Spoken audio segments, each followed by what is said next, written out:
Saudara-saudari yang terkasih, mari kita awali katekese keluarga ini dengan memohon berkat Allah.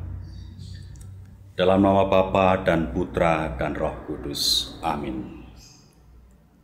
Allah Bapa kami yang Maha Rahim, kami bersyukur kepadamu karena Engkau mengasihi kami, Engkau menciptakan kami di dalam keluarga melalui kesatuan orang tua kami. Engkau membina kami menjadi anak-anak-Mu melalui kedua orang tua kami yang merupakan pengungkapan kasih sayang-Mu kepada kami semua. Kami bersyukur kepadamu bahwa kami hidup di tengah-tengah keluarga, sebuah institusi sosial dan sekular yang Kau berkati, Kau dirikan sendiri, dan Engkau bahkan meneguhkan, menguduskan keluarga dengan memberikan putra-Mu sendiri untuk hidup di tengah-tengah keluarga. Maka berkatilah semua keluarga umat-Mu, berkatilah keluarga manusia, berkatilah kami semua, agar kami dapat tumbuh dalam cinta kasih di dalam keluarga. Semoga dengan demikian kami setia kepada Engkau yang adalah Bapa kami, yang dalam kesatuan dengan Putra-Mu Yesus Kristus Tuhan kami dan Roh Kudus Roh kasih-Mu menjadi dasar keluarga kami masing-masing. Semoga dengan demikian semua keluarga mendasarkan diri pada ikatan kasih dan kesatuan Tritunggal Kudus Tuhan Yang Maha Esa, Engkau bersama Putra dan Roh-Mu. Dengan demikian semogalah kami semua menjadi anak-anak dan ciptaan-Mu yang mengungkapkan kebesaran-Mu sendiri kepada kami dan kepada seluruh ciptaan-Mu. Berkatilah kami agar kami dapat berlaku sebagai orang yang sungguh mengungkapkan citra kami, gambar diri-Mu yang hadir di dunia ini. Semoga semua orang dengan demikian menjadi satu keluarga di dalam Engkau, Allah dan Bapa kami. Kemuliaan kepada Bapa dan Putra dan Roh Kudus, seperti pada permulaan, sekarang, selalu, dan sepanjang segala abad. Amin. Dalam nama Bapa dan Putra dan Roh Kudus. Amin. Saudara-saudari yang terkasih, saya Monsinyur Harun Yuwono, Uskup Keuskupan Tanjung Karang. Saya ingin berpartisipasi dalam katekese keluarga Indonesia ini. Saya memberi judul katekese saya, yakni keluarga adalah cahaya dunia. Mengapa saya memberi judul itu? Karena kita murid-murid Kristus, di mana Kristus sendiri mempunyai predikat cahaya dunia. Kristus berpredikat cahaya dunia dapat kita baca dalam Yohanes 1 ayat 5. Misalnya dikatakan, terang itu bercahaya di dalam kegelapan, dan kegelapan itu tidak menguasainya. Itu kata-kata Yohanes Penginjil tentang Yesus yang hadir di dunia. Dia putra Allah, tetapi dia penebus, dan dia hadir di dunia sebagai terang atau cahaya dunia. Ayat-ayat lain yang mengatakan itu bisa kita baca misalnya dalam Ibrani 1 ayat 3, 2 Petrus 1 ayat 19, Wahyu 21 ayat 24, dan Wahyu 22 ayat 5. Bukan hanya Yesus yang merupakan terang dan cahaya dunia. Kita diberi predikat demikian juga oleh Kristus, dan kita tidak boleh hidup tersembunyi seperti pelita yang dinyalakan, tidak boleh diletakkan di bawah tempat tidur, melainkan harus diletakkan di atas tempat kaki dian. Kita sebagai cahaya dunia misalnya disebutkan oleh Yesus dalam Matius 5 ayat 14. Matius 5 ayat 14 kita baca, kamu adalah terang dunia. Kota yang terletak di atas gunung tidak mungkin tersembunyi. Kita harus berani tampil di muka umum dan menyatakan diri bahwa kita adalah murid-murid Yesus. Cahaya dunia, penuntun orang untuk keluar dari kegelapan. Karena Yesus adalah cahaya dunia dan karena kita adalah murid-murid Yesus, maka kita juga adalah cahaya dunia. Lukas 12:35, juga pada Petrus 2:1 ayat 19. Yesus pernah hidup di dalam keluarga, dan kita hidup di dalam keluarga.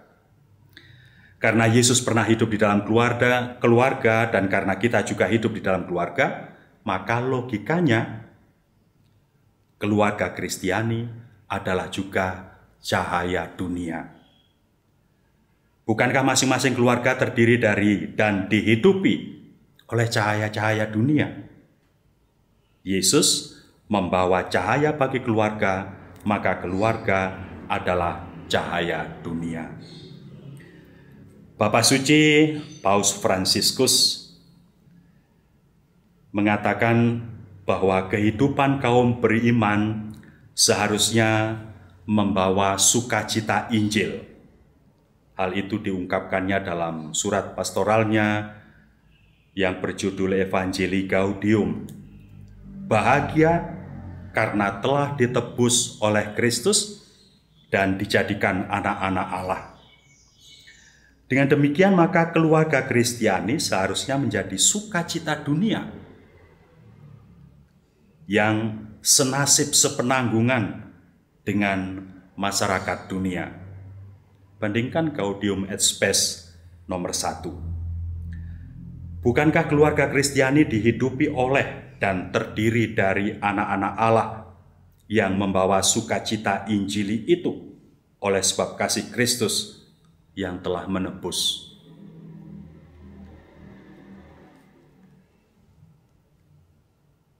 Saya ingin juga menjelaskan bahwa Allah adalah model keluarga.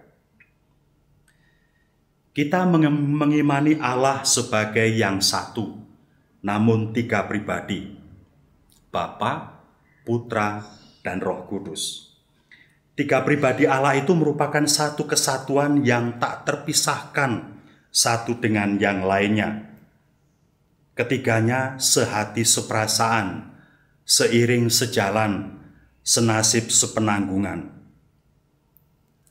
Saya selalu mengungkapkan hal tak terpisahkannya Allah satu sama lain, bahwa Dia satu 3 pribadi itu dengan cara ini. Saya seperti inilah, tetapi saya bisa berbicara, dan berbicara itu mengungkapkan keseluruhan diri saya. Pada Allah tentu kita tidak mengatakan Allah berbicara, tetapi Allah bersabda. Orang mengenal saya melalui kata-kata saya. Saya bohong atau tidak bohong. Kita mengenal Allah melalui sabdanya. Kalau manusia bisa berbohong, mengungkapkan yang bukan isi hatinya, siapa yang berani mengatakan bahwa Allah itu berbohong? Bahwa Allah melalui sabdanya tidak mengungkapkan keseluruhan dirinya. Kalau kata-kata manusia mempunyai tuah, mempunyai kuasa, mempunyai kekuatan, orang bisa mengutuk dan terjadi, atau orang bisa mendoakan dan orang lain yang didoakan sembuh, selamat, atau berhasil dalam usaha. Kata-kata mempunyai kekuatan. Kalau kata-kata manusia saja mempunyai kekuatan, apalagi sabda Allah. Kata-kata manusia mewakili siapa yang mengatakan. Sabda Allah mengungkapkan keseluruhan kepribadian Allah. Kata-kata manusia tidak bisa dilepaskan dari diri manusia yang mengatakan. Sabda Allah, satu kesatuan tak terpisahkan juga dengan Allah. Sebab sabda Allah keluar dari Allah, seperti kata-kata manusia keluar dari manusia. Hal yang sama dengan Roh Kudus, Roh yang keluar dari Bapa dan Putra. Dengan demikian maka dalam diri Allah, satu kesatuan itu sungguh tak terpisahkan, seperti manusia dengan kata-katanya, dengan rohnya. Bapa dan Putra dan Roh Kudus. Karena satu sama lain tak terpisahkan, di mana di mana Putra keluar dari Bapa, Roh Kudus keluar dari Bapa dan Putra, maka Putra adalah juga ilahi seperti Bapa, dan Roh Kudus adalah ilahi seperti Putra dan Bapa. Masing-masing mempunyai kekuatan, kesetaraan martabat, kodrat yang sebanding. Dengan demikian maka Putra adalah ilahi, Roh adalah juga ilahi. Allah dengan demikian satu 3 pribadi. Dalam Allah yang satu namun 3 pribadi ini, masing-masing sehati seperasaan, masing-masing seiring sejalan. Tidak ada yang bertentangan. Kesatuannya utuh, tunggal, solid.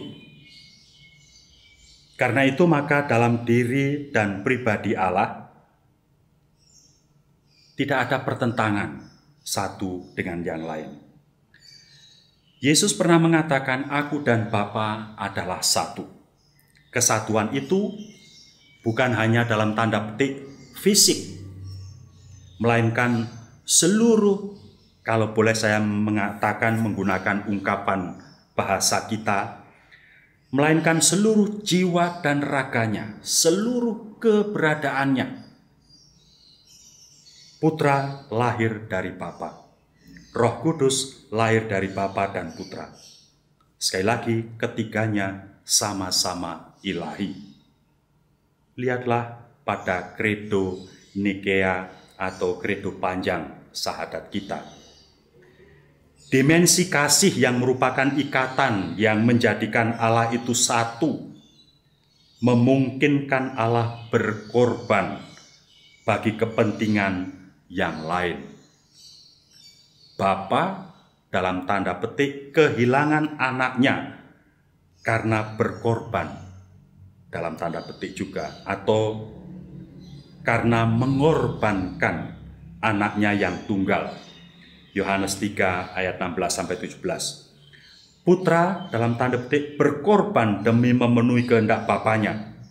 Filipi 2 ayat 6-8. Roh Kudus berkorban untuk menyertai manusia agar apa yang diajarkan oleh Putra tetap lestari ada pada manusia. Yohanes 16 ayat 12-15. Allah,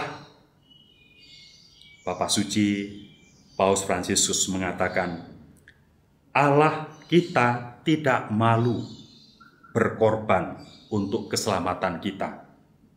Tetapi mungkin sebaliknya, kita yang malu mengakui Allah kita yang demikian rendah hati itu sebagai Allah kita. Saudara-saudari yang terkasih, Allah tidak mementingkan dirinya sendiri dalam hidupnya. Allah tidak hidup dalam kesendiriannya. Sejak awal Allah mewahyukan atau memperkenalkan dirinya. Dan puncak pewahyuannya adalah ketika putranya menjadi manusia.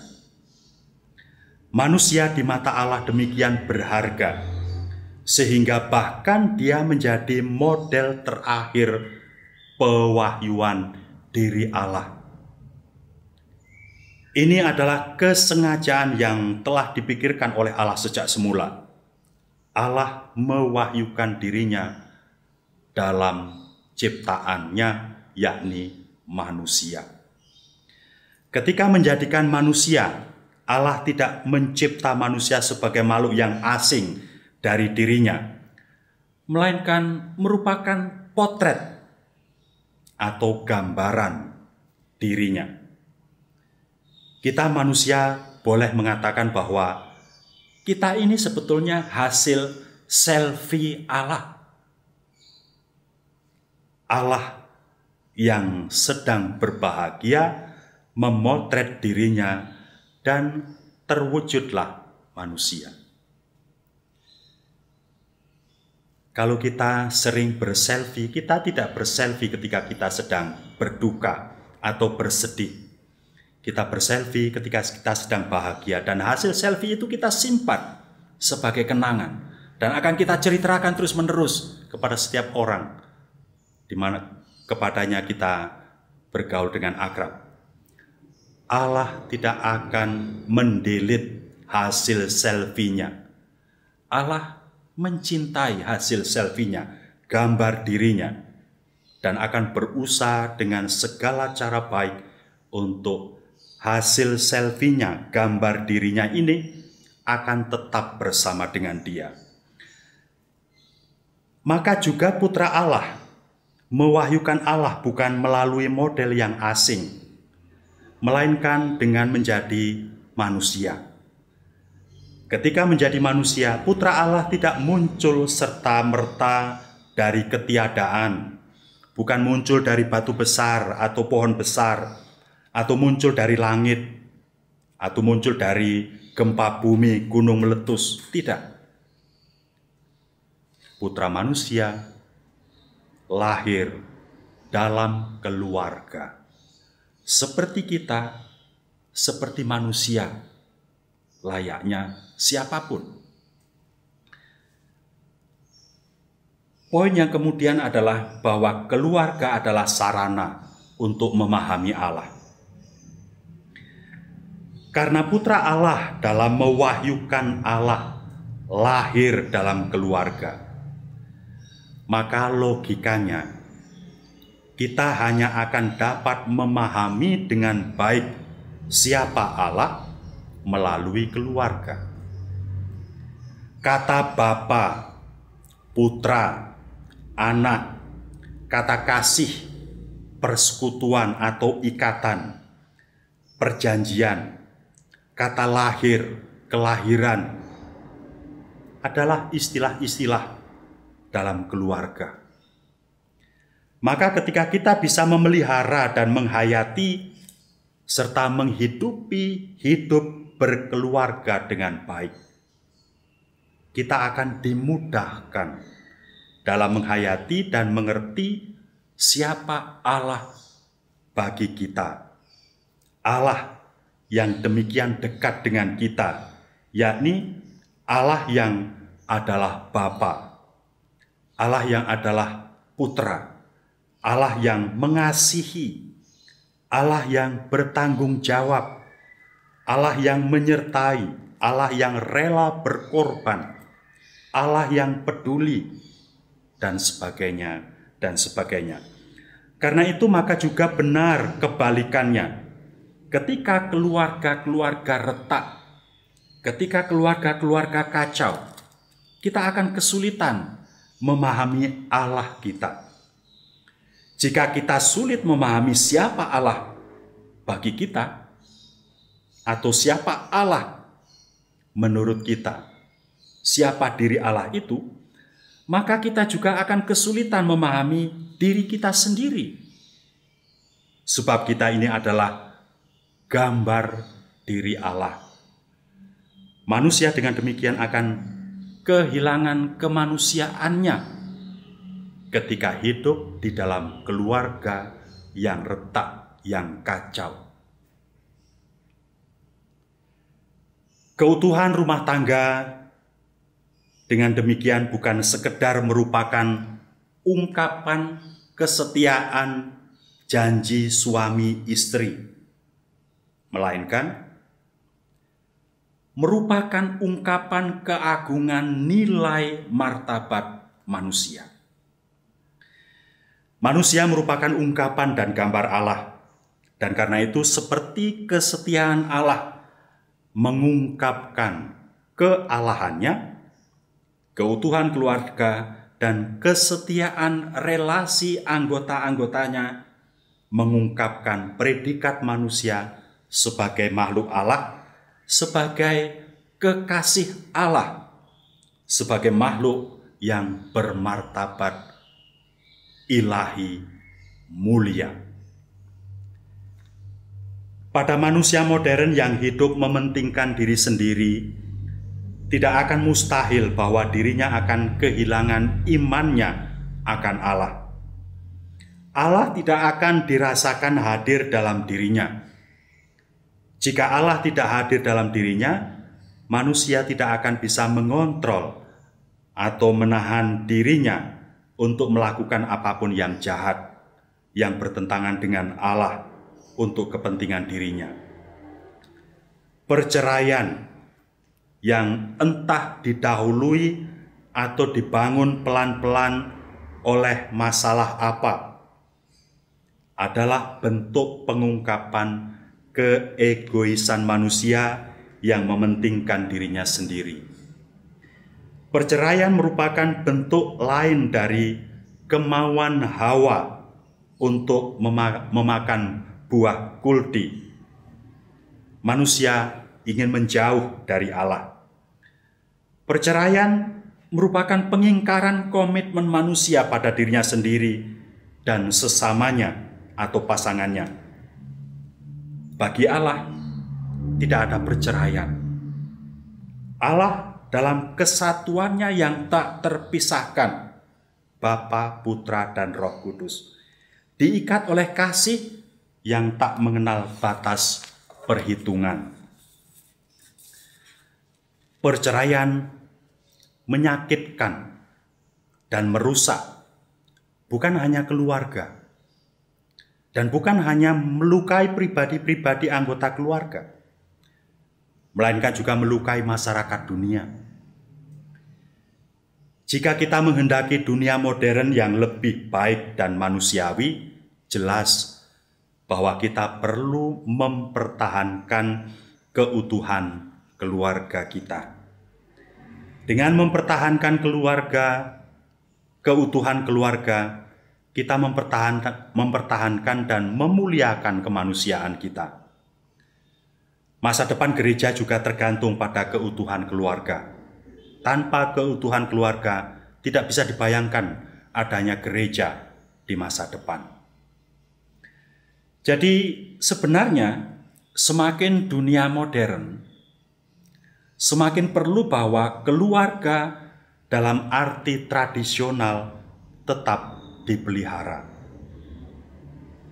Sebab semakin dunia modern sebenarnya semakin membutuhkan Tuhan. Dan semakin dunia membutuhkan Tuhan, semakin dunia perlu mempertahankan keberadaan dan keutuhan keluarga. Dengan keberadaan keluarga yang utuh, manusia menjadi manusiawi dan akan semakin menjadi beriman. Dengan menjaga keutuhan nilai-nilai keluarga, manusia tidak akan terasing dari dirinya sendiri. Saudara-saudari yang terkasih, sungguh dunia ini akan gelap tanpa keluarga yang utuh. Ada kecenderungan modern bahwa perkawinan dianggap sebagai melulu urusan pribadi dan kesepakatan antara dua individu saja. Perkawinan memang harus didasarkan selain cinta, tetapi juga kehendak bebas masing-masing pribadi. Namun ada kecenderungan ekstrim pada masyarakat modern. Dua individu tersebut karena kemauan diri pribadi melakukan kesepakatan untuk membentuk keluarga tanpa ikatan perkawinan dan atau melakukan perkawinan tanpa keluarga. Keluarga dengan perkawinan tradisional dianggap usang dan ketinggalan zaman, tidak modern. Orang bisa hidup bersama, melakukan apa saja tanpa ikatan perkawinan. Ini bisa terjadi untuk sementara waktu. Bisa disepakati untuk selamanya, yang hampir mustahil bisa terjadi. Dengan pembaruan terus-menerus setiap saat. Melakukan perkawinan tanpa keluarga, melakukan kesepakatan perkawinan namun dengan janji untuk tidak membentuk keluarga, bertentangan dengan kodrat manusia yang ambil bagian dalam karya penciptaan Allah. Mereka tetap ingin menjadi pribadi-pribadi yang bebas, yang tidak direpoti oleh kehadiran anak-anak yang akan mengurangi kebebasan mereka dan mengurangi kemungkinan mereka menikmati hidup dari segi materi. Ketika Allah menciptakan dunia dan ketika Allah menciptakan manusia, Allah tidak membiarkan dunia dan manusia terlepas dari diri Allah. Allah tetap bertanggung jawab terhadapnya. Terbukti Allah menebusnya. Perkawinan tanpa keluarga adalah bentuk ungkapan diri manusia yang tidak bertanggung jawab. Manusia ini akan berlaku sesuka dirinya dan tidak akan mungkin peduli dengan sesamanya. Manusia akan kehilangan dimensi sosialnya dan karena itu akan menjadi tidak manusia. Jadi, baik keluarga tanpa perkawinan dan maupun perkawinan tanpa keluarga adalah kegelapan bagi dunia. Dengan melakukan keduanya, manusia ingin lepas dari tanggung jawab terhadap pribadi lain, terhadap sesamanya.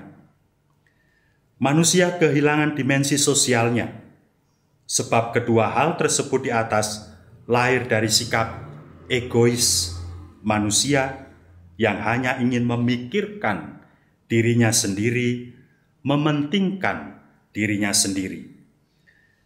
Manusia demikian adalah manusia hedonis yang hidup hanya untuk melihat segala sesuatu dari sudut dirinya, dari sudut materi, dari sudut duniawi.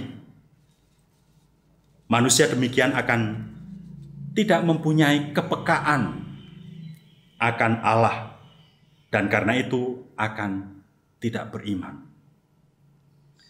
Jika dunia ke depan dihuni oleh manusia-manusia yang mempunyai sikap dan pandangan hidup demikian, kita bisa membayangkan akan menjadi seperti apa masyarakat manusia pada masa yang akan datang. Dunia pastilah akan menjadi gelap. Ketika dunia menjadi gelap, dunia tidak tahu kemana arah berjalan. Dunia akan menjadi chaos, kacau. Manusia egois dan hedonis demikian mengingkari panggilan Allah yang sejak semula menjadikan manusia lain sebagai penolong. Manusia seharusnya hidup bersama dengan yang lain sebagai sesama dan bukan menghindari sesama dan hidup bagi dirinya sendiri. Tidak baik bahwa manusia itu sendirian saja, bukan teks hanya untuk berkeluarga antara pria dan wanita, melainkan juga adalah teks suci untuk menjadi manusia bagi sesamanya. Ketika manusia menjadi egois dan yang selalu disertai sikap hedonis, manusia akan kehilangan kemanusiaannya. Dirinya akan menjadi tidak peduli pada orang lain, kecuali hanya orang yang dia senangi atau yang hanya menyenangkan bagi dirinya. Sungguh, tanpa keluarga, tanpa mempertahankan nilai-nilai luhur keluarga tradisional, dunia menjadi gelap. Masa depan manusia menjadi suram. Manusia satu sama lain akan menjadi asing. Manusia akan melawan dan bahkan memakan, mengorbankan sesamanya. Saudara-saudari yang terkasih, ada berbagai persoalan modern yang merongrong keluarga. Kami menyadari tantangan besar untuk tetap setia dalam kasih suami istri.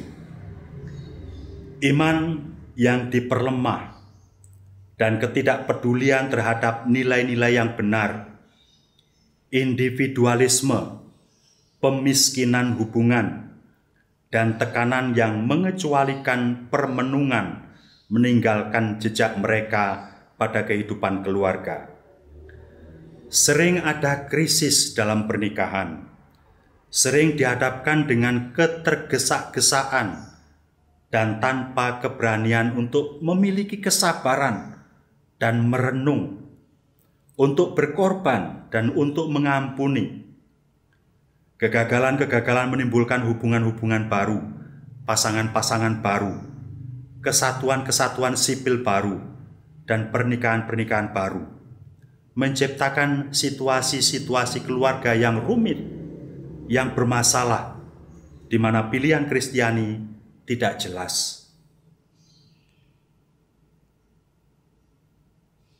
kami memikirkan juga beban yang dikenakan oleh kehidupan dalam penderitaan yang dapat timbul dengan seorang anak berkebutuhan khusus, dengan penyakit serius, dalam kemerosotan usia tua, atau dalam kematian orang yang dicintai.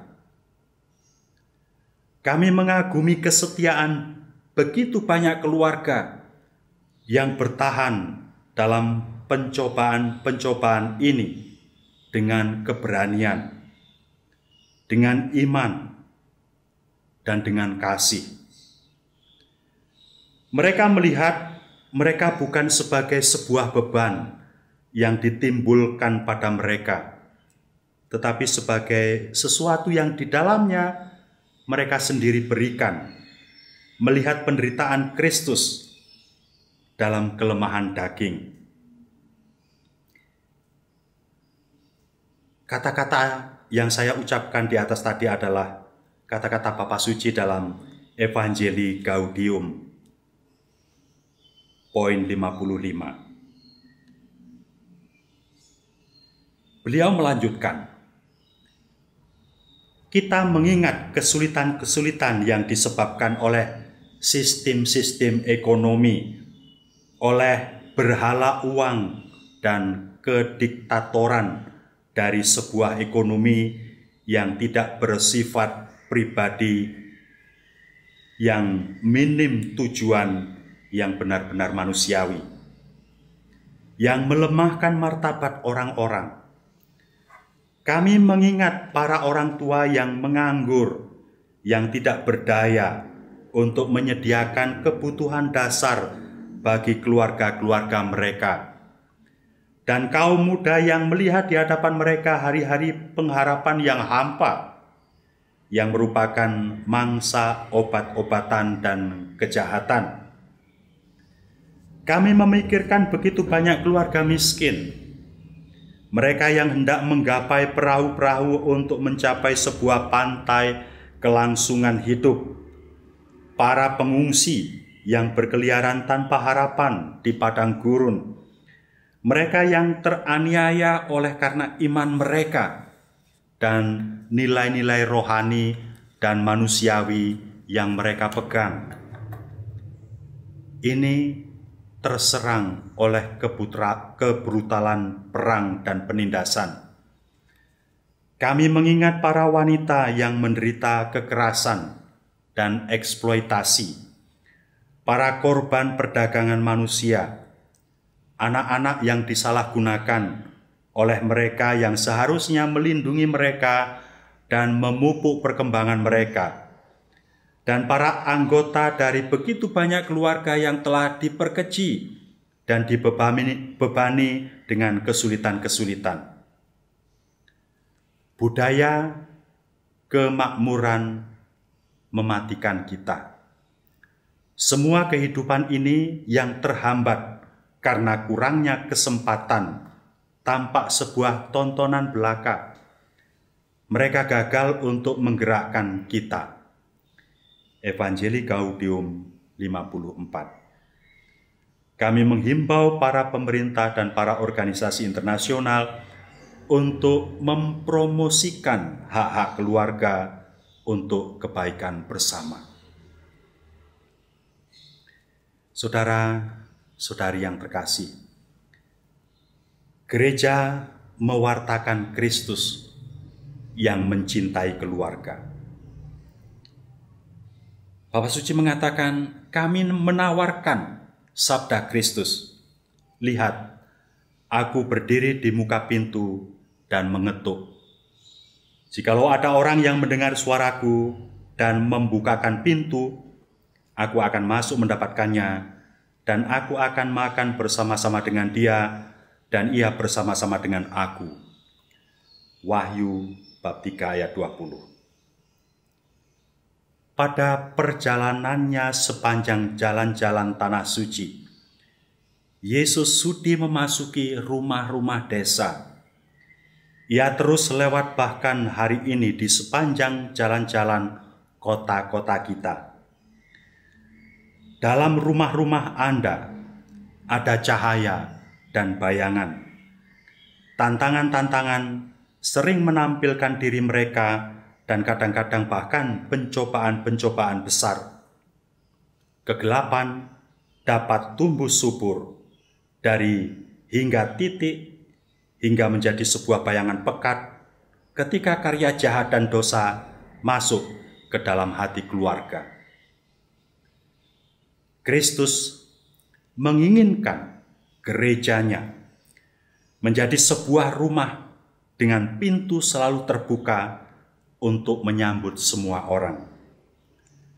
Kami sangat berterima kasih kepada para gembala, kaum awam, dan komunitas-komunitas yang mendampingi pasangan-pasangan dan keluarga-keluarga serta merawat luka-luka mereka. Saudara-saudari yang terkasih, kita umat Kristiani, kita hidup sebagai kawanan kecil di tengah kawanan lain yang mungkin sebagai komunitas lebih besar dari komunitas kita. Komunitas kita mendasarkan hidup keluarga pada ajaran Kristus yang tidak diimani oleh komunitas lain yang bahkan lebih besar dari komunitas kita.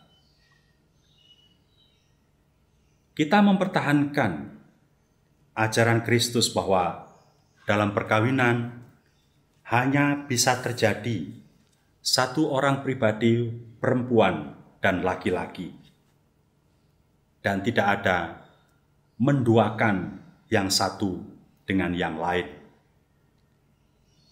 Dalam hal itu juga tidak ada perceraian, perpisahan. Kristus mengatakan, sejak semula Allah berkehendak demikian. Dengan begitu saya mau mengatakan, kalau kita menghidupi ajaran Kristus, kalau gereja tetap mempertahankan agar perkawinan tetap monogam, itu bukan berarti bahwa gereja ingin gagah-gagahan atau ingin sekedar berbeda dengan komunitas lain. Gereja bukan mengajarkan ajaran dirinya sendiri, tetapi gereja ingin setia kepada kehendak Allah yang sejak semula adalah demikian. Saya ingin mengumpamakan kesatuan dan keutuhan keluarga melalui gambaran demikian. Kita sehari-hari memakai sandal atau sepatu atau alas kaki. Alas kaki itu pasangan yang harus kompak, walaupun tidak selalu harus seiring atau bersama-sama bergerak. Bahkan kadang-kadang kalau yang satu bergerak ke depan, yang satu harus tinggal di belakang. Kalau yang satu tinggal di belakang, yang satu harus berjalan ke depan. Ada kerjasama yang tak tergantikan.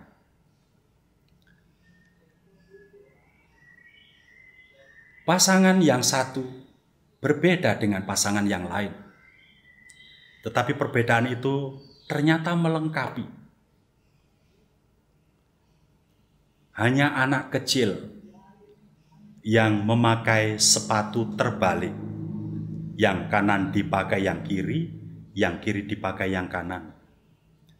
Atau memakai sepatu yang satu memakai pasangan sepatu tertentu dan yang sebelahnya memakai pasangan yang lain.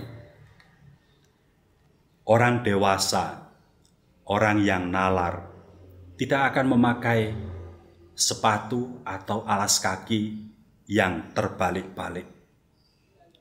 Dan tidak akan memakai sepatu atau alas kaki dengan pasangan yang berbeda. Bahkan ketika yang satu rusak, yang satu tidak akan terpakai, tidak berfaedah. Kalau yang satu hilang, yang satu akan kehilangan jati dirinya juga. Sepatu, sepasang sampai tua. Perkawinan Katolik sekali seumur hidup sampai kematian memisahkan. Sekali lagi, itu bukan sekedar ajaran gereja, melainkan sejak semula dikehendaki oleh Allah. Ketika gereja tetap mempertahankan ajaran itu, sekali lagi bukan mau gagah-gagahan, tetapi gereja tetap ingin tunduk pada Allah yang menjadi Tuan dari gereja. Keluarga sungguh didirikan oleh Allah sendiri, diberkati oleh Allah untuk berkembang, diteguhkan keberadaannya oleh kehadiran Putra Allah di dalam keluarga. Keluarga itu suci, keluarga itu keramat. Mari setiap orang, siapapun yang tidak pernah ada tanpa adanya keluarga, tetap menghormati keluarga, menghidupinya dengan baik, seturut kehendak Allah dan bukan seturut kemauan atau kehendak diri sendiri yang egois. Semoga dengan demikian Allah memberkati dan menjadikan kita layak sebagai anak-anaknya karena tumbuh di dalam keluarga yang baik, dan karena itu kita menjadi manusia yang manusiawi. Saudara dan saudari yang terkasih, di akhir katekesi ini saya ingin memberikan berkat Allah untuk Anda semua yang terpanggil menghidupi panggilan berkeluarga. Tuhan bersamamu. Semoga saudara dan saudari sekalian, juga pasangan Anda masing-masing, kesatuan Anda satu dengan yang lain, semua anggota keluarga Anda yang di rumah maupun yang dimanapun berada, semua orang yang Anda kasihi, yang kepadanya Anda melekatkan diri, yang kepadanya Anda berkorban tanpa pamrih dan tanpa pilih kasih, diberkati oleh rahmat Allah yang Maha Kuasa, Bapa dan Putra dan Roh Kudus. Amin.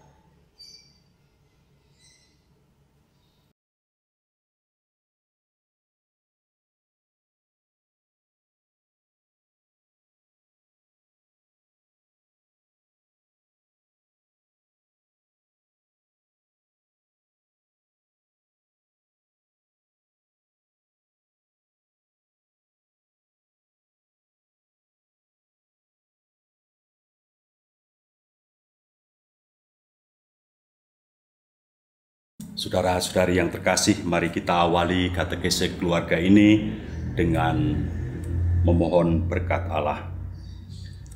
Dalam nama Bapa dan Putra dan Roh Kudus. Amin. Allah Bapa kami yang Maha Rahim, kami bersyukur kepadamu karena Engkau mengasihi kami, Engkau menciptakan kami di dalam keluarga melalui kesatuan orang tua kami. Engkau membina kami menjadi anak-anak-Mu melalui kedua orang tua kami yang merupakan pengungkapan kasih sayang-Mu kepada kami semua. Kami bersyukur kepadamu bahwa kami hidup di tengah-tengah keluarga, sebuah institusi sosial dan sekular yang Kau berkati, Kau dirikan sendiri dan Engkau bahkan meneguhkan, menguduskan keluarga dengan memberikan putramu sendiri untuk hidup di tengah-tengah keluarga. Maka berkatilah semua keluarga umat-Mu, berkatilah keluarga manusia, berkatilah kami semua, agar kami dapat tumbuh dalam cinta kasih di dalam keluarga. Semoga dengan demikian kami setia kepada Engkau yang adalah Bapa kami, yang dalam kesatuan dengan Putramu Yesus Kristus Tuhan kami dan Roh Kudus Roh kasih-Mu menjadi dasar keluarga kami masing-masing. Semoga dengan demikian semua keluarga mendasarkan diri pada ikatan kasih dan kesatuan Tritunggal Kudus Tuhan Yang Maha Esa, Engkau bersama Putra dan Roh-Mu. Dengan demikian semogalah kami semua menjadi anak-anak dan ciptaan-Mu yang mengungkapkan kebesaran-Mu sendiri kepada kami dan kepada seluruh ciptaan-Mu. Berkatilah kami agar kami dapat berlaku sebagai orang yang sungguh mengungkapkan citra kami, gambar diri-Mu yang hadir di dunia ini. Semoga semua orang dengan demikian menjadi satu keluarga di dalam Engkau, Allah dan Bapa kami. Kemuliaan kepada Bapa dan Putra dan Roh Kudus, seperti pada permulaan, sekarang, selalu, dan sepanjang segala abad. Amin. Dalam nama Bapa dan Putra dan Roh Kudus. Amin. Saudara-saudari yang terkasih, saya Monsinyur Harun Yuwono, Uskup Keuskupan Tanjung Karang. Saya ingin berpartisipasi dalam katekese keluarga Indonesia ini. Saya memberi judul katekese saya, yakni keluarga adalah cahaya dunia. Mengapa saya memberi judul itu? Karena kita murid-murid Kristus, di mana Kristus sendiri mempunyai predikat cahaya dunia. Kristus berpredikat cahaya dunia dapat kita baca dalam Yohanes 1 ayat 5. Misalnya dikatakan, terang itu bercahaya di dalam kegelapan, dan kegelapan itu tidak menguasainya. Itu kata-kata Yohanes Penginjil tentang Yesus yang hadir di dunia. Dia putra Allah, tetapi dia penebus, dan dia hadir di dunia sebagai terang atau cahaya dunia. Ayat-ayat lain yang mengatakan itu bisa kita baca misalnya dalam Ibrani 1 ayat 3, 2 Petrus 1 ayat 19, Wahyu 21 ayat 24, dan Wahyu 22 ayat 5. Bukan hanya Yesus yang merupakan terang dan cahaya dunia.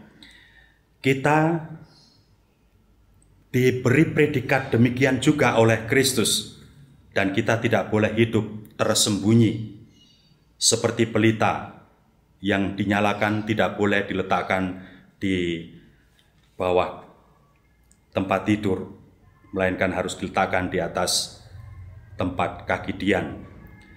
Kita sebagai cahaya dunia misalnya disebutkan oleh Yesus dalam Matius 5 ayat 14. Matius 5 ayat 14 kita baca, kamu adalah terang dunia. Kota yang terletak di atas gunung tidak mungkin tersembunyi. Kita harus berani tampil di muka umum dan menyatakan diri bahwa kita adalah murid-murid Yesus. Cahaya dunia, penuntun orang untuk keluar dari kegelapan.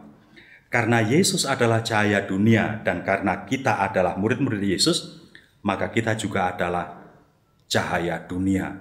Lukas 12:35, juga pada Petrus 2:1 ayat 19. Yesus pernah hidup di dalam keluarga, dan kita hidup di dalam keluarga. Karena Yesus pernah hidup di dalam keluarga, dan karena kita juga hidup di dalam keluarga, maka logikanya keluarga Kristiani adalah juga cahaya dunia. Bukankah masing-masing keluarga terdiri dari dan dihidupi oleh cahaya-cahaya dunia? Yesus membawa cahaya bagi keluarga, maka keluarga adalah cahaya dunia.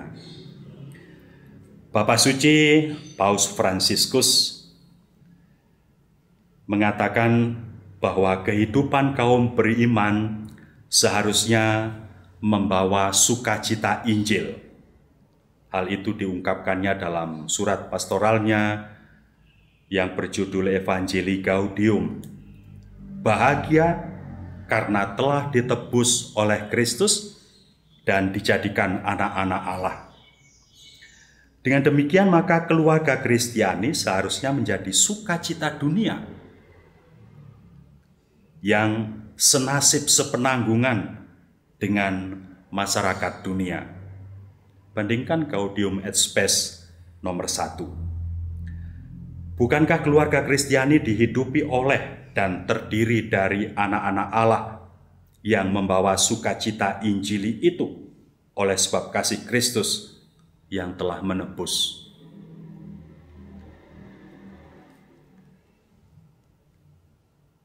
Saya ingin juga menjelaskan bahwa Allah adalah model keluarga.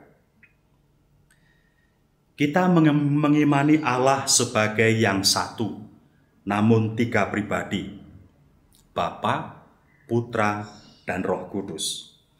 Tiga pribadi Allah itu merupakan satu kesatuan yang tak terpisahkan satu dengan yang lainnya. Ketiganya sehati seperasaan, seiring sejalan, senasib sepenanggungan. Saya selalu mengungkapkan hal tak terpisahkannya Allah satu sama lain, bahwa Dia satu tiga pribadi itu dengan cara ini. Saya seperti inilah, tetapi saya bisa berbicara, dan berbicara itu mengungkapkan keseluruhan diri saya. Pada Allah tentu kita tidak mengatakan Allah berbicara, tetapi Allah bersabda. Orang mengenal saya melalui kata-kata saya. Saya bohong atau tidak bohong. Kita mengenal Allah melalui sabdanya.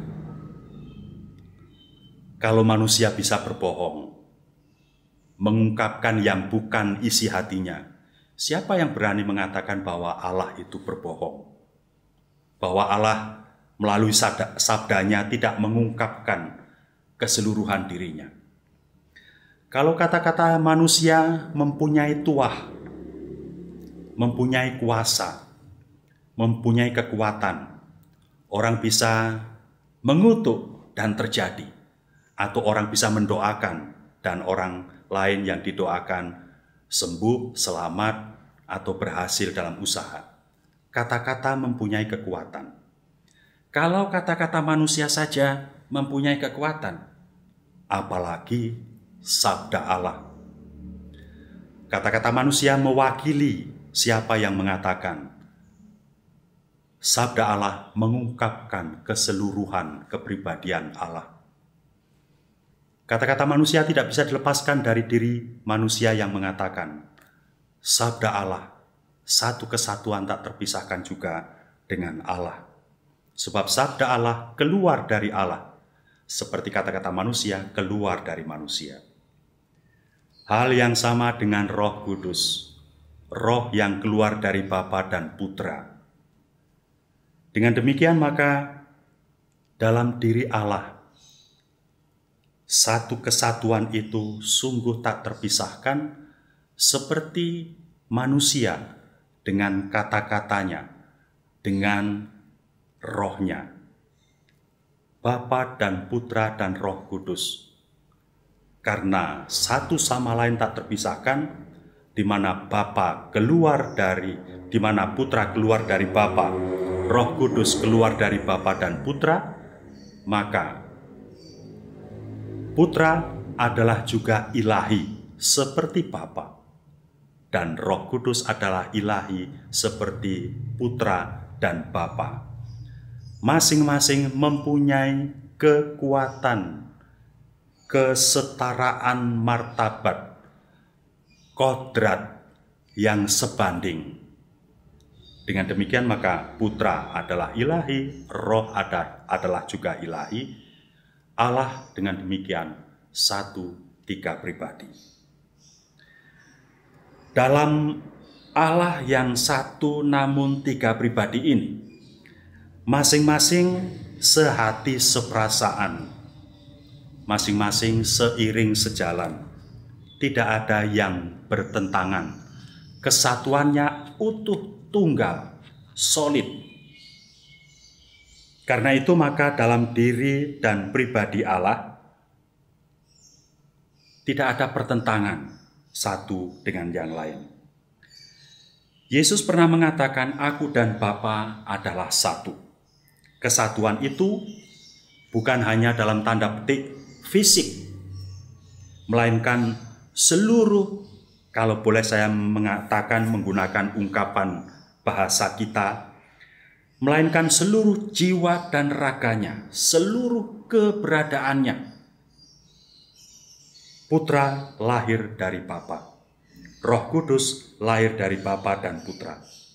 Sekali lagi, ketiganya sama-sama ilahi. Lihatlah pada kredo Nikea atau kredo panjang syahadat kita.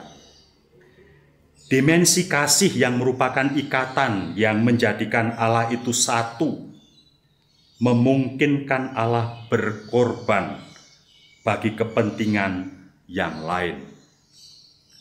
Bapa dalam tanda petik kehilangan anaknya karena berkorban dalam tanda petik juga, atau karena mengorbankan anaknya yang tunggal. Yohanes 3 ayat 16-17. Putra dalam tanda petik berkorban demi memenuhi kehendak Bapanya. Filipi 2 ayat 6-8. Roh Kudus berkorban untuk menyertai manusia, agar apa yang diajarkan oleh Putra tetap lestari ada pada manusia. Yohanes 16 ayat 12-15. Allah, Bapa Suci Paus Fransiskus mengatakan, Allah kita tidak malu berkorban untuk keselamatan kita. Tetapi mungkin sebaliknya, kita yang malu mengakui Allah kita yang demikian rendah hati itu sebagai Allah kita. Saudara-saudari yang terkasih, Allah tidak mementingkan dirinya sendiri dalam hidupnya. Allah tidak hidup dalam kesendiriannya. Sejak awal Allah mewahyukan atau memperkenalkan dirinya. Dan puncak pewahyuannya adalah ketika putranya menjadi manusia. Manusia di mata Allah demikian berharga, sehingga bahkan dia menjadi model terakhir pewahyuan diri Allah. Ini adalah kesengajaan yang telah dipikirkan oleh Allah sejak semula. Allah mewahyukan dirinya dalam ciptaannya, yakni manusia. Ketika menjadikan manusia, Allah tidak mencipta manusia sebagai makhluk yang asing dari dirinya, melainkan merupakan potret atau gambaran dirinya. Kita manusia boleh mengatakan bahwa kita ini sebetulnya hasil selfie Allah. Allah yang sedang berbahagia memotret dirinya dan terwujudlah manusia. Kalau kita sering berselfie, kita tidak berselfie ketika kita sedang berduka atau bersedih. Kita berselfie ketika kita sedang bahagia, dan hasil selfie itu kita simpan sebagai kenangan dan akan kita ceritakan terus-menerus kepada setiap orang di mana kepadanya kita bergaul dengan akrab. Allah tidak akan mendelete hasil selfie-nya. Allah mencintai hasil selfie-nya, gambar dirinya, dan akan berusaha dengan segala cara baik untuk hasil selfie-nya, gambar dirinya ini akan tetap bersama dengan dia. Maka juga putra Allah mewahyukan Allah bukan melalui model yang asing, melainkan dengan menjadi manusia. Ketika menjadi manusia, putra Allah tidak muncul serta-merta dari ketiadaan, bukan muncul dari batu besar atau pohon besar, atau muncul dari langit, atau muncul dari gempa bumi, gunung meletus. Tidak. Putra manusia lahir dalam keluarga. Seperti kita, seperti manusia, layaknya siapapun. Poin yang kemudian adalah bahwa keluarga adalah sarana untuk memahami Allah. Karena putra Allah dalam mewahyukan Allah lahir dalam keluarga, maka logikanya kita hanya akan dapat memahami dengan baik siapa Allah melalui keluarga. Kata Bapa, Putra, Anak, kata kasih, persekutuan atau ikatan, perjanjian, kata lahir, kelahiran adalah istilah-istilah dalam keluarga. Maka ketika kita bisa memelihara dan menghayati serta menghidupi hidup berkeluarga dengan baik, kita akan dimudahkan dalam menghayati dan mengerti siapa Allah bagi kita. Allah yang demikian dekat dengan kita, yakni Allah yang adalah Bapa, Allah yang adalah Putra, Allah yang mengasihi, Allah yang bertanggung jawab, Allah yang menyertai, Allah yang rela berkorban, Allah yang peduli, dan sebagainya, dan sebagainya. Karena itu maka juga benar kebalikannya. Ketika keluarga-keluarga retak, ketika keluarga-keluarga kacau, kita akan kesulitan memahami Allah kita. Jika kita sulit memahami siapa Allah bagi kita, atau siapa Allah menurut kita, siapa diri Allah itu, maka kita juga akan kesulitan memahami diri kita sendiri. Sebab kita ini adalah gambar diri Allah.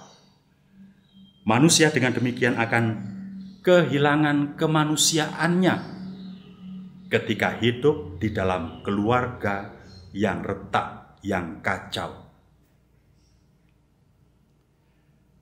Keutuhan rumah tangga dengan demikian bukan sekedar merupakan ungkapan kesetiaan janji suami istri, melainkan merupakan ungkapan keagungan nilai martabat manusia.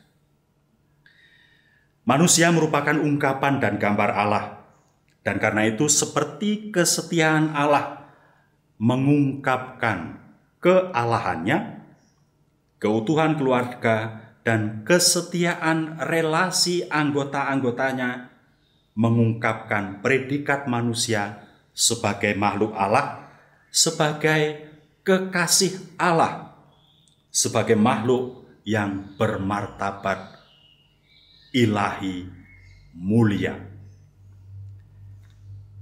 Pada manusia modern yang hidup mementingkan diri sendiri, tidak akan mustahil bahwa dirinya akan kehilangan imannya akan Allah.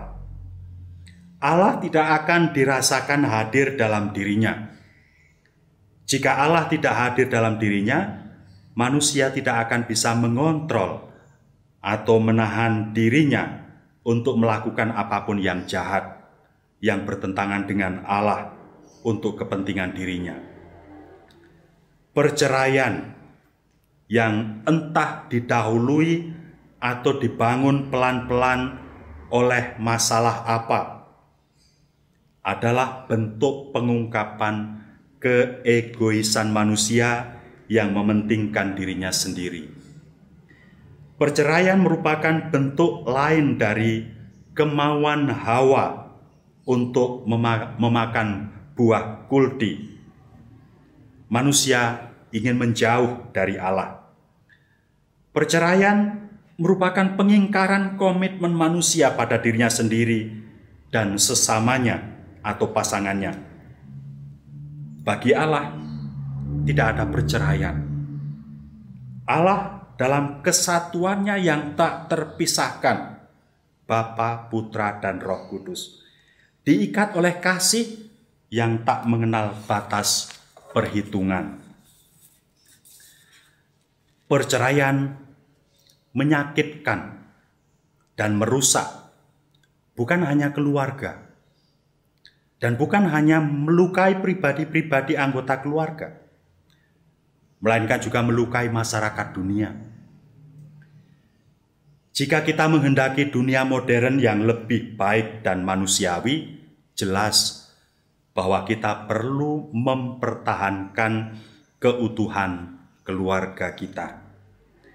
Dengan mempertahankan keutuhan keluarga, kita mempertahankan dan memuliakan kemanusiaan kita. Masa depan gereja juga tergantung pada keutuhan keluarga.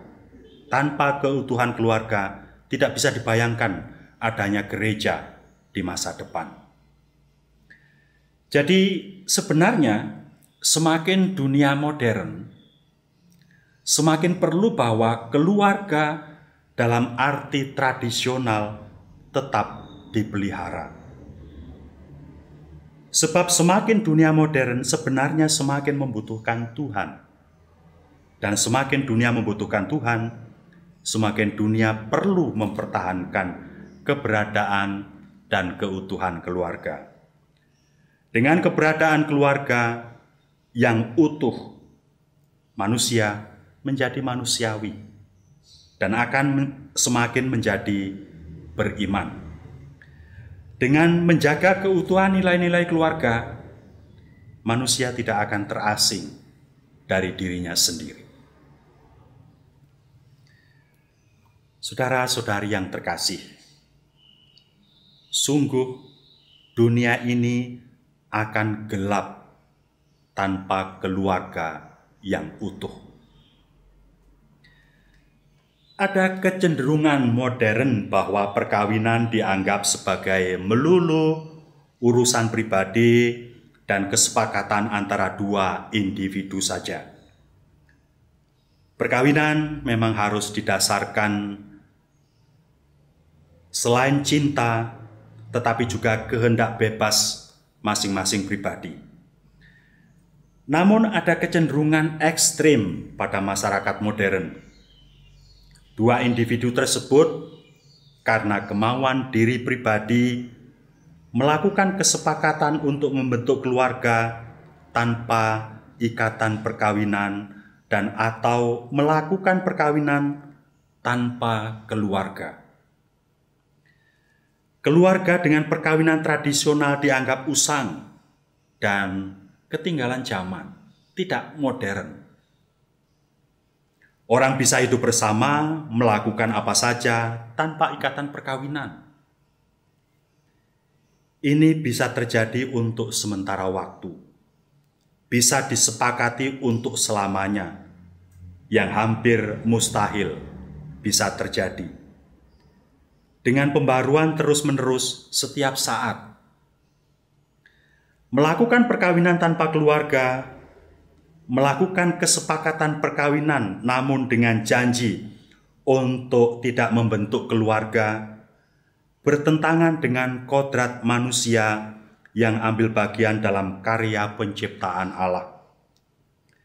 Mereka tetap ingin menjadi pribadi-pribadi yang bebas, yang tidak direpoti oleh kehadiran anak-anak yang akan mengurangi kebebasan mereka dan mengurangi kemungkinan mereka menikmati hidup dari segi materi.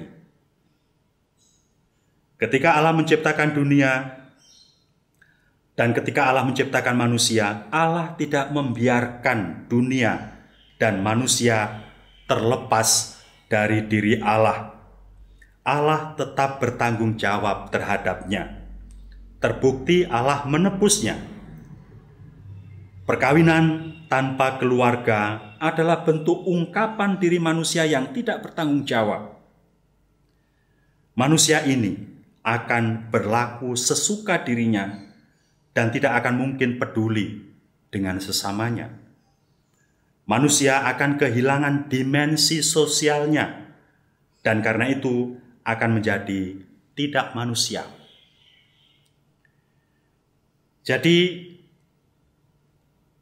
baik keluarga tanpa perkawinan dan maupun perkawinan tanpa keluarga adalah kegelapan bagi dunia. Dengan melakukan keduanya, manusia ingin lepas dari tanggung jawab terhadap pribadi lain, terhadap sesamanya. Manusia kehilangan dimensi sosialnya, sebab kedua hal tersebut di atas lahir dari sikap egois manusia yang hanya ingin memikirkan dirinya sendiri, mementingkan dirinya sendiri. Manusia demikian adalah manusia hedonis yang hidup hanya untuk melihat segala sesuatu dari sudut dirinya, dari sudut materi, dari sudut duniawi. Manusia demikian akan tidak mempunyai kepekaan akan Allah dan karena itu akan tidak beriman. Jika dunia ke depan dihuni oleh manusia-manusia yang mempunyai sikap dan pandangan hidup demikian, kita bisa membayangkan akan menjadi seperti apa masyarakat manusia pada masa yang akan datang. Dunia pastilah akan menjadi gelap. Ketika dunia menjadi gelap, dunia tidak tahu kemana arah berjalan. Dunia akan menjadi chaos, kacau. Manusia egois dan hedonis demikian mengingkari panggilan Allah yang sejak semula menjadikan manusia lain sebagai penolong. Manusia seharusnya hidup bersama dengan yang lain sebagai sesama dan bukan menghindari sesama dan hidup bagi dirinya sendiri. Tidak baik bahwa manusia itu sendirian saja, bukan teks hanya untuk berkeluarga antara pria dan wanita, melainkan juga adalah teks suci untuk menjadi manusia bagi sesamanya. Ketika manusia menjadi egois dan yang selalu disertai sikap hedonis, manusia akan kehilangan kemanusiaannya. Dirinya akan menjadi tidak peduli pada orang lain, kecuali hanya orang yang dia senangi atau yang hanya menyenangkan bagi dirinya. Sungguh, tanpa keluarga, tanpa mempertahankan nilai-nilai luhur keluarga tradisional, dunia menjadi gelap, masa depan manusia menjadi suram. Manusia satu sama lain akan menjadi asing.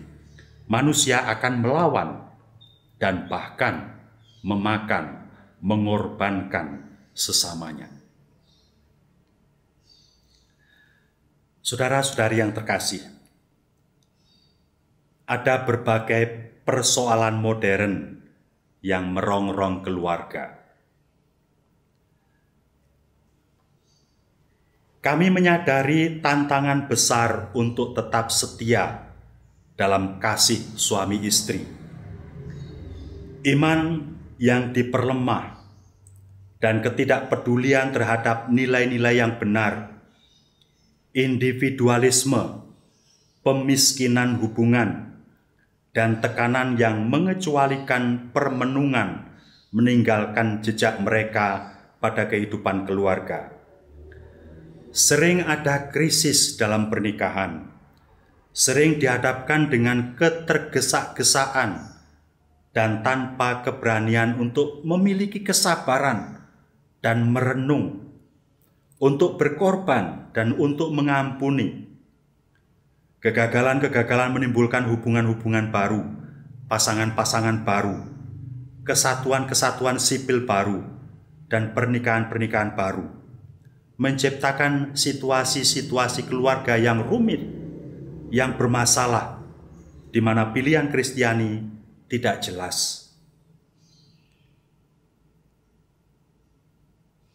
Kami memikirkan juga beban yang dikenakan oleh kehidupan dalam penderitaan yang dapat timbul dengan seorang anak berkebutuhan khusus, dengan penyakit serius, dalam kemerosotan usia tua, atau dalam kematian orang yang dicintai. Kami mengagumi kesetiaan begitu banyak keluarga yang bertahan dalam pencobaan-pencobaan ini dengan keberanian, dengan iman, dan dengan kasih. Mereka melihat mereka bukan sebagai sebuah beban yang ditimbulkan pada mereka, tetapi sebagai sesuatu yang di dalamnya mereka sendiri berikan, melihat penderitaan Kristus dalam kelemahan daging. Kata-kata yang saya ucapkan di atas tadi adalah kata-kata Bapa Suci dalam Evangelii Gaudium, poin 55. Beliau melanjutkan, kita mengingat kesulitan-kesulitan yang disebabkan oleh sistem-sistem ekonomi, oleh berhala uang dan kediktatoran dari sebuah ekonomi yang tidak bersifat pribadi, yang minim tujuan yang benar-benar manusiawi, yang melemahkan martabat orang-orang. Kami mengingat para orang tua yang menganggur, yang tidak berdaya untuk menyediakan kebutuhan dasar bagi keluarga-keluarga mereka, dan kaum muda yang melihat di hadapan mereka hari-hari pengharapan yang hampa, yang merupakan mangsa obat-obatan dan kejahatan. Kami memikirkan begitu banyak keluarga miskin, mereka yang hendak menggapai perahu-perahu untuk mencapai sebuah pantai kelangsungan hidup, para pengungsi yang berkeliaran tanpa harapan di padang gurun, mereka yang teraniaya oleh karena iman mereka dan nilai-nilai rohani dan manusiawi yang mereka pegang. Ini terserang oleh kebrutalan perang dan penindasan. Kami mengingat para wanita yang menderita kekerasan dan eksploitasi, para korban perdagangan manusia, anak-anak yang disalahgunakan oleh mereka yang seharusnya melindungi mereka dan memupuk perkembangan mereka, dan para anggota dari begitu banyak keluarga yang telah diperkecil dan dibebani dengan kesulitan-kesulitan. Budaya kemakmuran mematikan kita. Semua kehidupan ini yang terhambat karena kurangnya kesempatan tampak sebuah tontonan belaka. Mereka gagal untuk menggerakkan kita. Evangelii Gaudium 54. Kami menghimbau para pemerintah dan para organisasi internasional untuk mempromosikan hak-hak keluarga untuk kebaikan bersama. Saudara-saudari yang terkasih, gereja mewartakan Kristus yang mencintai keluarga.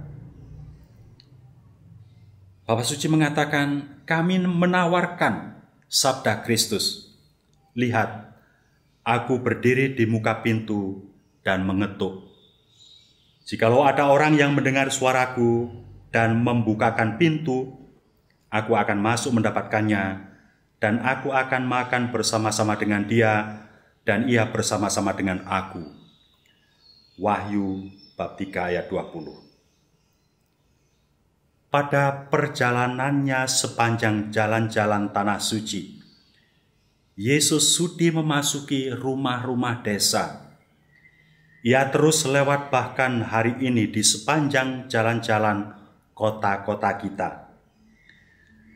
Dalam rumah-rumah Anda ada cahaya dan bayangan. Tantangan-tantangan sering menampilkan diri mereka dan kadang-kadang bahkan pencobaan-pencobaan besar. Kegelapan dapat tumbuh subur dari hingga titik hingga menjadi sebuah bayangan pekat ketika karya jahat dan dosa masuk ke dalam hati keluarga. Kristus menginginkan gerejanya menjadi sebuah rumah dengan pintu selalu terbuka untuk menyambut semua orang.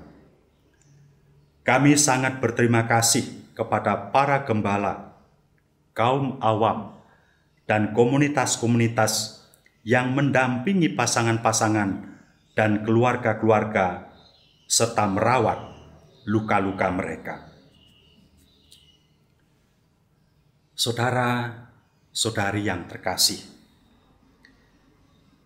kita umat Kristiani, kita hidup sebagai kawanan kecil di tengah kawanan lain yang mungkin sebagai komunitas lebih besar dari komunitas kita.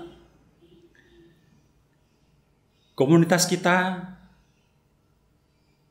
mendasarkan hidup keluarga pada ajaran Kristus yang tidak diimani oleh komunitas lain yang bahkan lebih besar dari komunitas kita. Kita mempertahankan ajaran Kristus bahwa dalam perkawinan hanya bisa terjadi satu orang pribadi, perempuan dan laki-laki, dan tidak ada menduakan yang satu dengan yang lain. Dalam hal itu juga tidak ada perceraian, perpisahan. Kristus mengatakan, sejak semula Allah berkehendak demikian. Dengan begitu saya mau mengatakan, kalau kita menghidupi ajaran Kristus, kalau gereja tetap mempertahankan agar perkawinan tetap monogam, itu bukan berarti bahwa gereja ingin gagah-gagahan atau ingin sekedar berbeda dengan komunitas lain. Gereja bukan mengajarkan ajaran dirinya sendiri, tetapi gereja ingin setia kepada kehendak Allah yang sejak semula adalah demikian. Saya ingin mengumpamakan kesatuan dan keutuhan keluarga melalui gambaran demikian. Kita sehari-hari memakai sandal atau sepatu atau alas kaki. Alas kaki itu pasangan yang harus kompak, walaupun tidak selalu harus seiring atau bersama-sama bergerak. Bahkan kadang-kadang kalau yang satu bergerak ke depan, yang satu harus tinggal di belakang. Kalau yang satu tinggal di belakang, yang satu harus berjalan ke depan. Ada kerjasama yang tak tergantikan.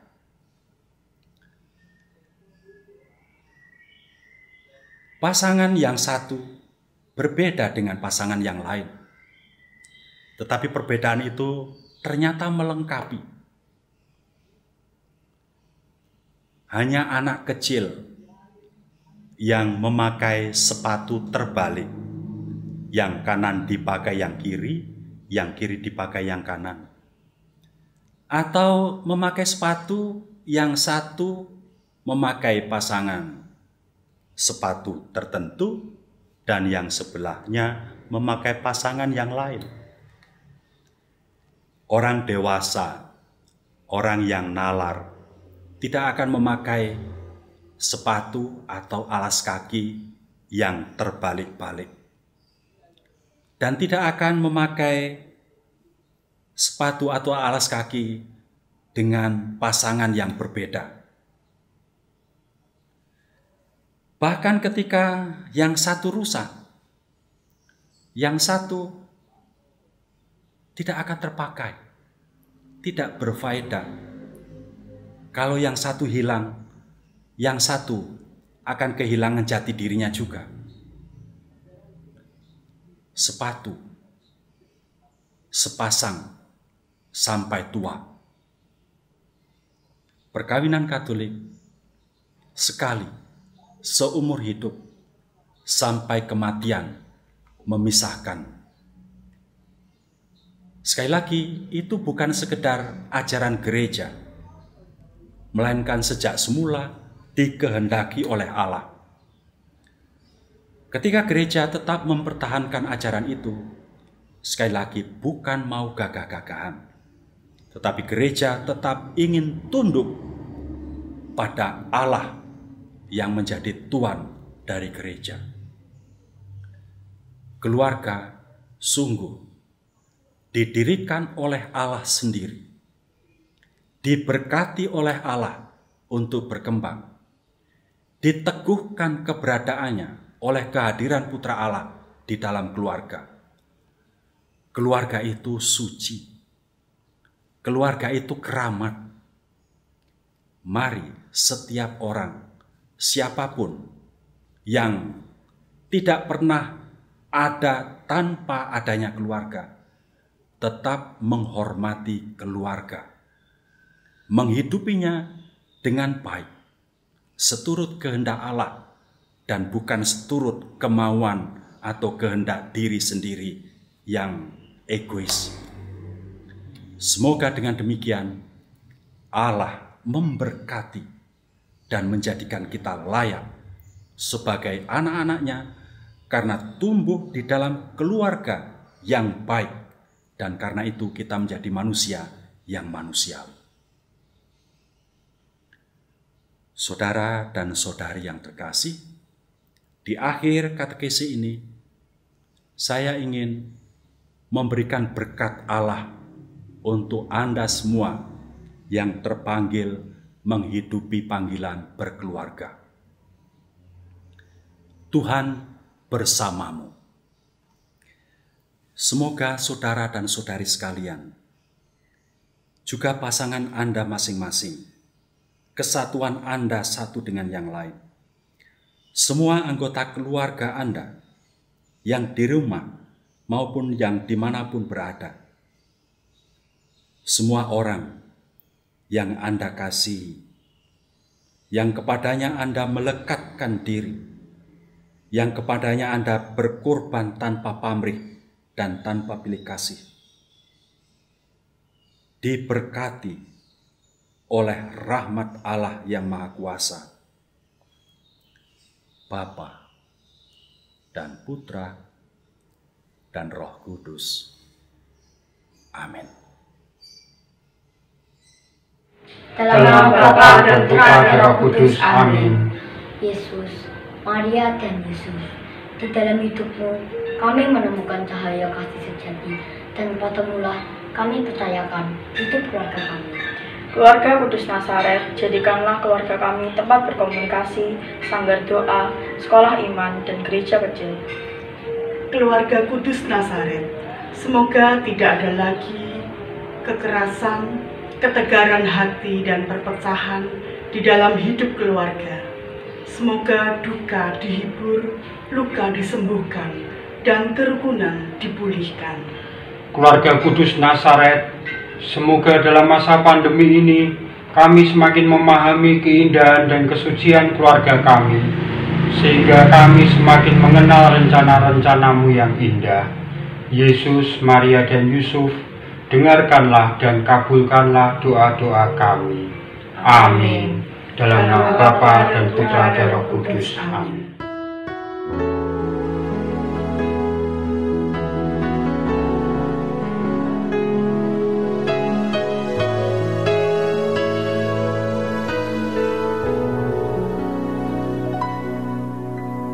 Aku dan seisi rumahku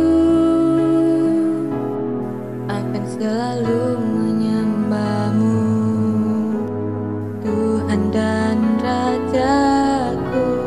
Di dalam kasih karunia-Mu,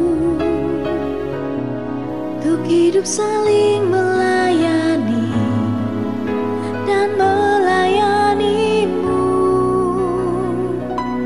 Bila Tuhan menjadi kepala rumah ini, maka berkat kehidupan tercurah selalu.